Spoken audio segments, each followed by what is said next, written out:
Narito ngayon ang hayop na behemoth na aking ginawang kasama mo. Siya ay kumakain ng damo na gaya ng baka. Narito ngayon ang kaniyang lakas ay nasa kaniyang mga balakang. At ang kaniyang kalakasan ay nasa kalamnan ng kaniyang tiyan. Kaniyang iginagalaw ang kaniyang buntot na parang isang setro. Ang mga litid ng kaniyang mga hita ay nagkakasabiran.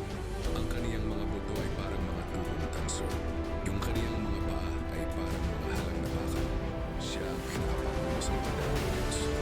Ang lumalang sa kaniya, ang makapaglalapit lamang ng tabak sa kaniya. Tunay na ang mga bundok ay naglalabas sa kaniya ng pagkain. Na pinaglalaroan ng lahat ng mga hayop sa parang. Siya ay humihiga sa ilalim ng punong loto. Sa puwang ng mga tamo at mga lupa. Nilililimot siya ang mga puno ng loto ng kanilang lilim. Nililigid sa palibot mga sos sa batis. Narito, kung bumubugso ang isang ilog, hindi nanginginig. Siya ay tinasay